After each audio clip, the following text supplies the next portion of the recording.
मंडळी नमस्कार, मी आपला फॅमिली फार्मर शांतोबा कृषी पर्यटन केंद्र केडंबे।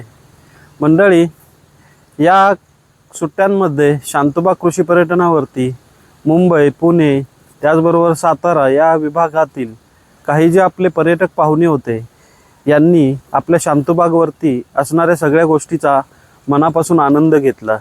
शेतीची जी माहिती आहे, शेती कशी पिकवली जाते, त्याचबरोबर सेंद्रिय शेती म्हणजे नक्की काय, दूध उत्पादन कसं केलं जातं, गायींना चारा काय खायला दिला जातो, त्याचबरोबर दुधाचे पदार्थ व दुधाची खरी चव व याच शेतीमध्ये पिकलेलं आमचं जे काय अन्नधान्य आहे हे आम्ही येणाऱ्या पर्यटकांना खाण्यासाठी देत होतो।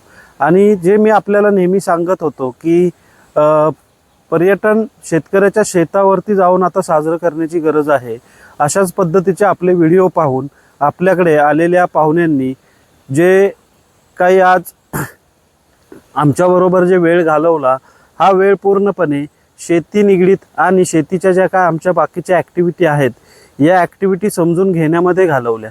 याच्यामध्ये प्रामुख्याने लहान बाळांचे जे प्रश्न होते, ह्या प्रश्नांना उत्तरं देतानाही आम्हाला खूप छान असं वाटत होतं।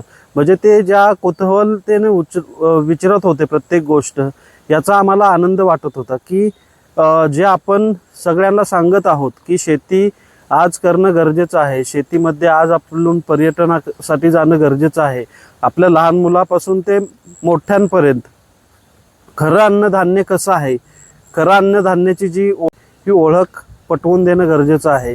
पिझ्झा बर्गर खाण्यापेक्षा सुट्टीच्या दिवशी आपण एखाद्या मोठमोठ्या मॉलमध्ये जाण्यापेक्षा शेतकऱ्याच्या या एवढ्या मोठ्या मॉलमध्ये येऊन शेतकऱ्यासोबत आपण वेळ घालवून आपल्याला जे रोजच्या जीवनावश्यक असणारं जे अन्नपदार्थ आहेत, हे अन्नपदार्थ सेंद्रिय पद्धतीनं कसं पिकतं व ते आपल्यापर्यंत कसं पोचतं, याची आपल्याला सगळी जी माहिती पाहिजे होती, ही माहिती खऱ्या अर्थानं यावेळी या ट्रिपमध्ये आमच्याकडून लहान मुलांनी प्रामुख्याने घेतली व या ठिकाणी त्यांनी त्यांच्या घरच्याप्रमाणे गावाकडे राहतो याप्रमाणे त्यांनी या शांतोबागच्या कृषी पर्यटनावरती त्यांचा सुट्टीचा वेळ घालवला।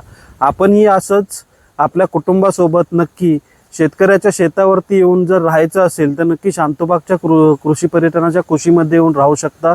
आम्हाला संपर्क करण्यासाठी खाली दिलेल्या नंबरवरती संपर्क करू शकता। त्याचबरोबर असेच व्हिडिओ जर आपल्याला पाहायचे असतील तर आपण लाईक आणि सबस्क्राईब करायला विसरू नका। धन्यवाद।